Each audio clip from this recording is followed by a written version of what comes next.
What's up, my guys? And welcome back to the Wrestling Report Card. I'm your host, Cody, and fresh off Extreme Rules, fresh off of the huge return from Bray Wyatt, tonight it's the season premiere of Monday Night Raw.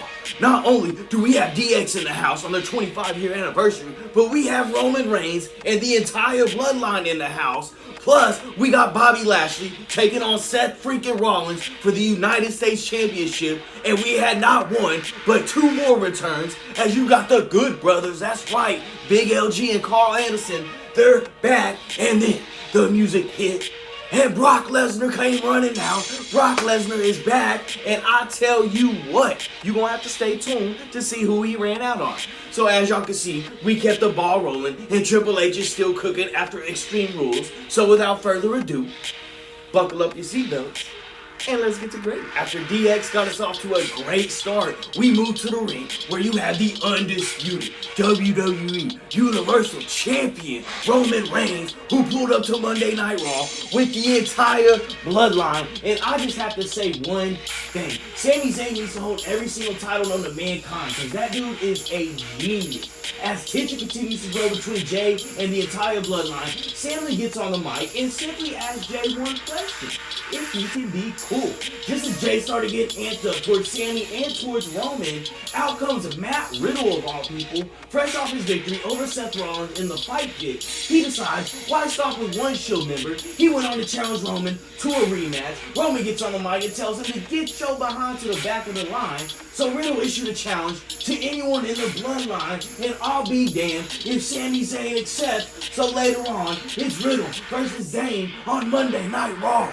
What a great start to Raw. I see you, Triple H. I'm going to give that an A-, and we got a lot to unpack from this one. We're either going to see Sami Zayn or Jey Uso leave the Bloodline and probably challenge Roman for the title. Plus, we're getting Sami Zayn versus Matt Riddle tonight, and I am here for that, my guy. And then we move on to our first match, though, because next up, we got Austin Theory taking on his former mentor, Johnny Gargano. And like him or not, but these two put on a clinic. And no shocker that Theory had no respect for his former teacher, as he hit Johnny with his own move, the Gargano escape. But Johnny Wrestling is Johnny Wrestling for a reason. He beautifully transitioned back into his own Gargano escape, ate a Asuka kick, then got up, DDT that son bitch outside of the ring, threw him back in, and hit a second DDT to get the 1, 2, 3 clean over Mr. Money in the Bank. I'm going to slap a B on this. The match itself was great. I mean, I wish it would have went on a little bit longer, and I don't know. I mean, for being Mr. Money in the Bank, Theory has taken a lot of L's lately. But we can't dwell too long, because next up, we got Chad Gable taking on Rey Mysterio. Yes, you heard that right. You know it's going to be a banger. And just as this one was starting to get good, out comes that bastard of a son of his, Dominic Mysterio. He's not alone, as Rhea Ripley comes out with him, and that Jezebel, she's got on a Beth Phoenix wristband just 2 days after delivering the Concerto tour. So even with Otis and now Dom and Rhea all ringside, Rey Mysterio still somehow sets Gable up for the 619, hits it, followed it up with the frog splash to get the 1, 2, 3. Apparently, Dom Mysterio is so used to Rhea slapping him around that he wanted his other daddy to beat his ass too. After Rey refused, he blindsided him after the rest of the Judgment Day tried to get involved before that little bastard had Rhea Ripley hold Rey Mysterio's arms while Dominic hit his dad with his own move, the 619. The match, the beatdown afterwards, it was all good. I'm going to give it an A-. However, they got me messed up for having my guy Rey Mysterio leaving the ring crying like, when they come to OKC next week, they better not pull that, because I'm coming from the stands like Sting from the Raptors. But we still got to move on. But the Judgment Day hasn't, because they're still in the ring. And the Judgment Day go on and then take shots at Edge, Beth Phoenix, Rey Mysterio again like he hasn't had enough, and AJ Styles. who didn't wait for Finn to call him out as AJ came out as soon as he heard his name. Shockingly, Styles admits that he does need friends before kneeling in front of Finn and embracing him in a hug. Just as it looked like all was good for the Judgment Day, AJ turns his head into Finn's and says, "I wasn't talking about you." And boom, out comes Gallo, out comes Anderson, and the OC is back in full force. I tell you what, they ran up, opened a can of whoop ass, and ran the Judgment Day straight out of Dodge, baby. I'm gonna slap a B on all this. This was all solid, and the heat that Dominic Mysterio is getting right now is great. Plus, we got one of my favorite tag teams back in the WWE, the Good Brothers. Let's go.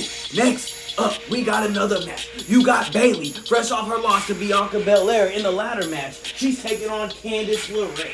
And in surprising fashion, LeRae hits a nice roll-up, gets the 1-2-3, handing Bayley her second loss in 3 days. As LeRae was walking off, Bayley's cronies attacked her as they were beating her down. Out comes the champ, Bianca Belair, but she ran right into a buzzsaw beatdown as well from a salty Bayley and crew.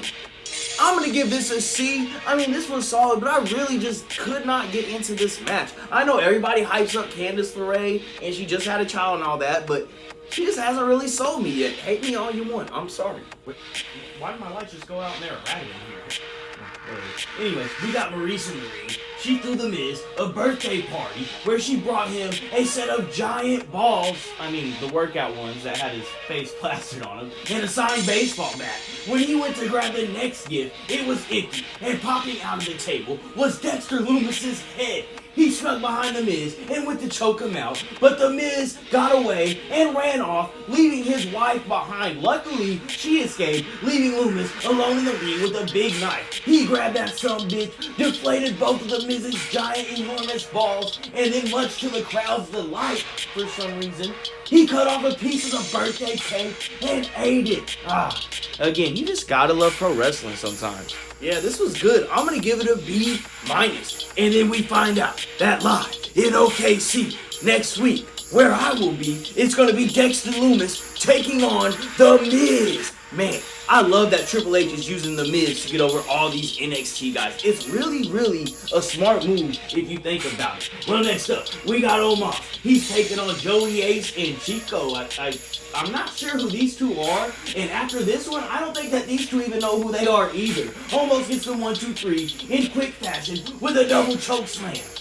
I'm gonna walk out on a limb here and just say that Omos isn't cutting it. I'm gonna give that a C-, and I'm sorry I have to be the guy that says it, but I see why Triple H brought back Braun Strowman.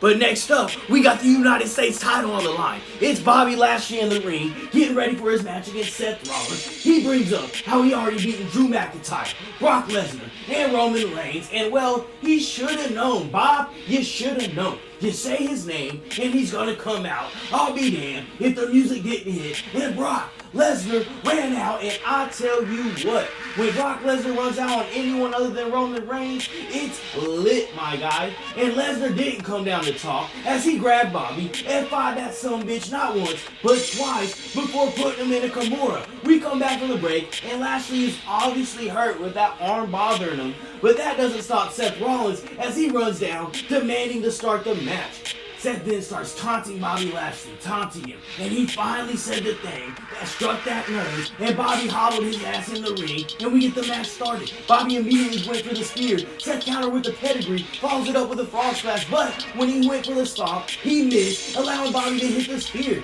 Seth then started attacking Bobby's injured arm, and knowing that one stomp wasn't going to be enough, Rollins hit back-to-back stomps. He gets the 1-2-3, and became the brand new United States champion.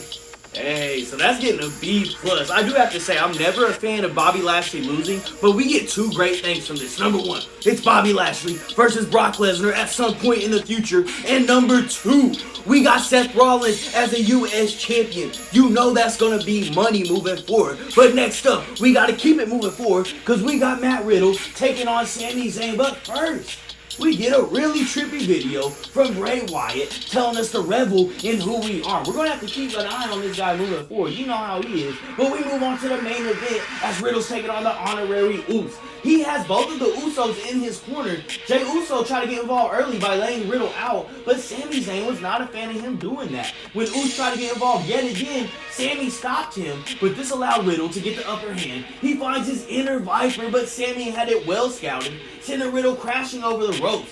As Riddle started landing kicks onto Zayn, Jey Uso stopped Jimmy from intervening, and back in the ring, Riddle hit the RKO and got the 1, 2, 3. I'm gonna slap a B on that. I mean, Sami taking that L.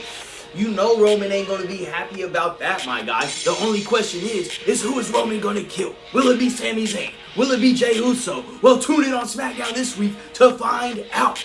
But it won't be tonight, because next up, we got DX on the tank making their way down to the ring. And if you ain't down with that, we got 2 words for you. Let's get ready to suck it.